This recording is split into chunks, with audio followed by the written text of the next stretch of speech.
Emergency. नमस्कार दोस्तों, SK education में आपका स्वागत है। मेरा नाम है सुमित केएसपी। साल था 25 जून 1975। किसी को नहीं पता था क्या होने वाला है। शाम का समय था।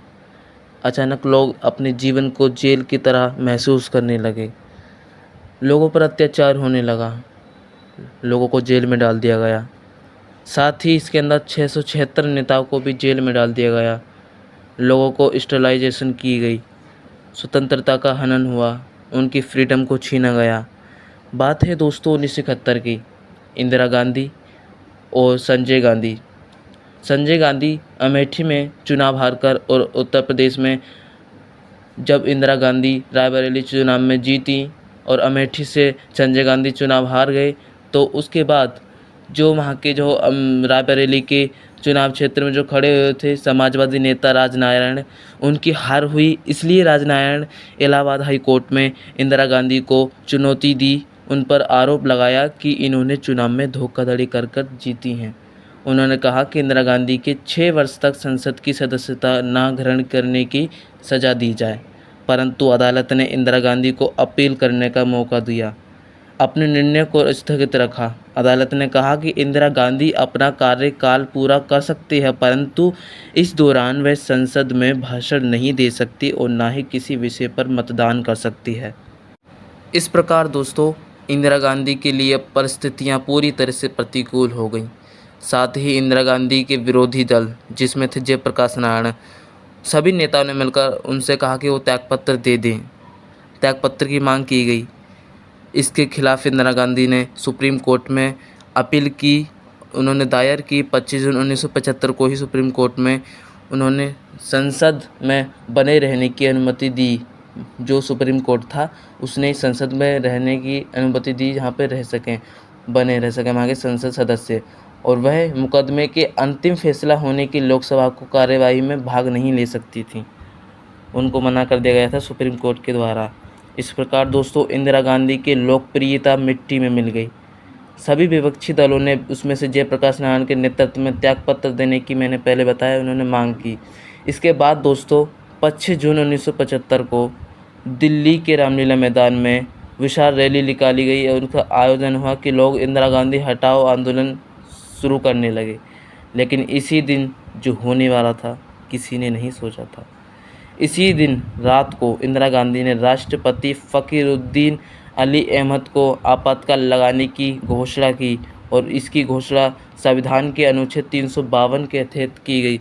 लेकिन दोस्तों यहाँ एक समझने की बात है कि आपातकाल तभी लगता है जब देश की संपूर्ण भूभाग पर या किसी राज्य में संवैधानिक विफलता अथवा आर्थिक संकट या फिर आंतरिक गड़बड़ी का उत्पन्न होने पर ही केंद्र सरकार की जो संघीय शक्तियां हैं उन्हें निरस्त कर देती है केंद्र सरकार और अपने हाथ में सारी शक्तियां ले लेती है। यही आपातकाल कहलाता है दोस्तों। लेकिन इसमें कुछ ऐसे कारण नहीं थे, आर्थिक संकट भी नहीं था, फिर भी इंदिरा गांधी ने इमरजेंसी लगाई। इसी को सूचना मंत्रिमंडल को भी नहीं दी गई थी। सुबह 6 बजे पता लगा कि आपातकाल लागू हो गया। अब तो दोस्तों जाहिर था कि इंदिरा गांधी 1977 के चुनाव में हारने वाली है। अब समझते हैं दोस्तों कि आपातकाल लगने के बाद क्या क्या हुए, क्या राजनीतिक परिणाम क्या आए, क्या क्या उसमें हुआ, समझते हैं दोस्तों। उसमें दोस्तों संवैधानिक तौर पर जो नागरिक स्वतंत्रता थी उस पर प्रतिबंध लग गया और आपको मैंने पहले बताया स्टेरिलाइजेशन करवा दिया गया। लोगों को पकड़ पकड़ नसबंदी की गई। लगभग 6000 लोगों की मौत हुई उसमें, या फिर हम कह सकते हैं 2000 लोग। क्योंकि दोस्तों उस वक्त जो न्यूज़ छापने जो पत्रकार थे वो भी इंदिरा गांधी ने निरस्त करवा दिए थे कि वो कुछ भी करेंगे सरकार की उसी से हेल्प से करेंगे, सरकार जो कहेगी वही लिखेंगे। दोस्तों इससे हम समझ सकते हैं कि मौत तो बहुत हुई होंगी, लेकिन उसमें कुछ कम कर दिया होगा चुनाव जीतने के लिए या फिर चुनाव, लेकिन दोस्तों ये चुनाव हारी गई थी। अब समझते हैं दोस्तों इसके राजनीतिक परिणाम। दोस्तों आपातकाल की घोषणा होने के बाद एकात्मक सरकार हो गई और राज्यों की जो स्वायत्तता थी वो केंद्र के हाथों में आ गई। केंद्र का वर्चस्व हो गया। जितने भी नेताओं थे रात भर में जेल में डाल दिए गए। जितने भी विपक्ष के नेता थे और जितने जो इंदिरा गांधी का आलोकचित्र था कि जिसमें जैसे हो गए जयप्रकाश नारायण, हड़तालें हुई दोस्तों, इस वक्त उस पर रोक लगाया गया, प्रदर्शन हुए, जुलूस निकाले गए, कानून पर जो प्रतिबंध थे उसको लगाया गया, 676 नेता को जेल में डाल दिया गया। लेकिन दोस्तों भूमिगत रहकर भी जयप्रकाश नारायण ने इंदिरा गांधी को हटाने की मांग की थी, आपको पता ही होगा।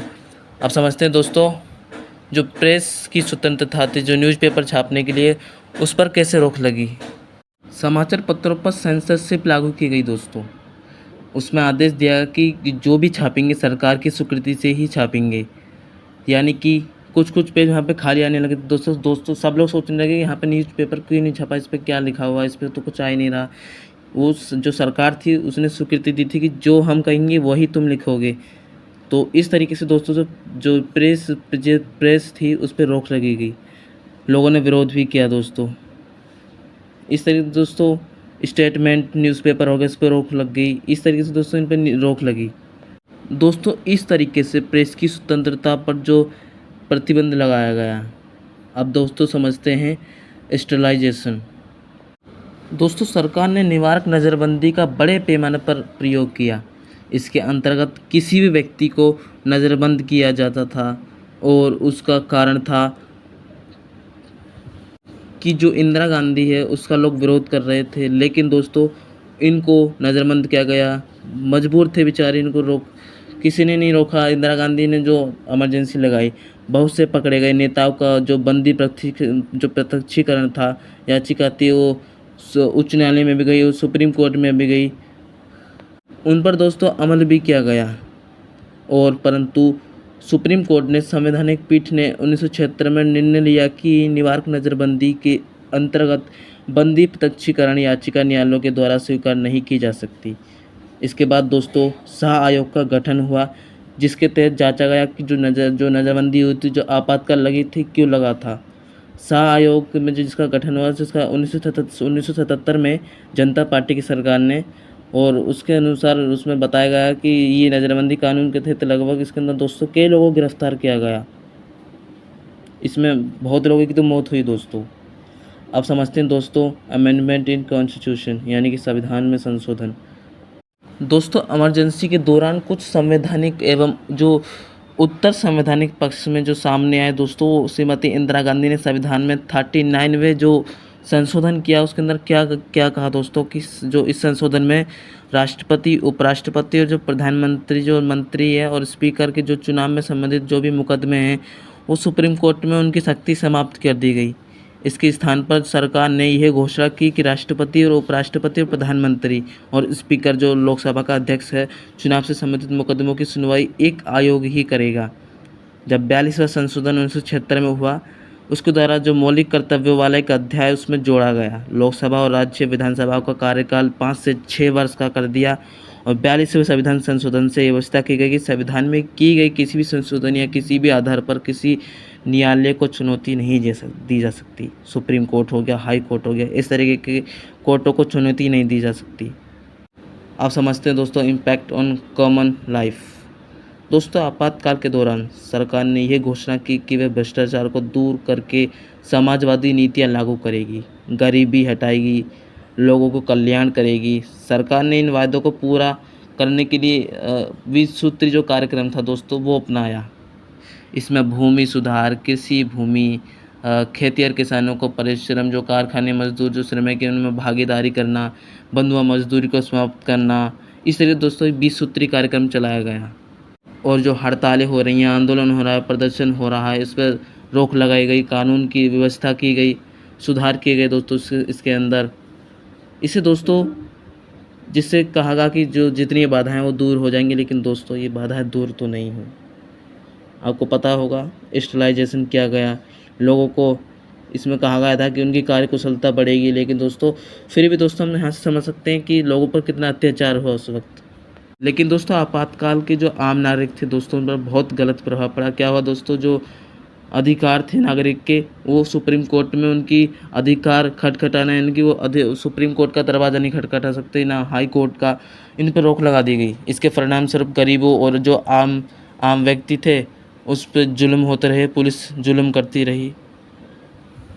बल्कि दोस्तों आपको पता ही होगा, इंदिरा गांधी का जो छोटा बेटा संजय गांधी था, वो किसी सरकार के पद पर भी नहीं था, फिर भी परंतु जो सारी सरकारी मशीनरी थी उसके उसके अनुसार ही काम कर रही थी, जितनी भी कर रही थी। आपको पता होगा स्टेलाइजेशन भी उसी ने करवाया था, उसने जो दुरुपयोग करवाया हर चीज़ का, झुग्गी झोपड़ी हटवा दी जिस, और जो कष्टदायक दोस्तों इसमें बताया जाता है कि कई लोगों की भी मौत हुई, इसमें जबरन नसबंदी की गई।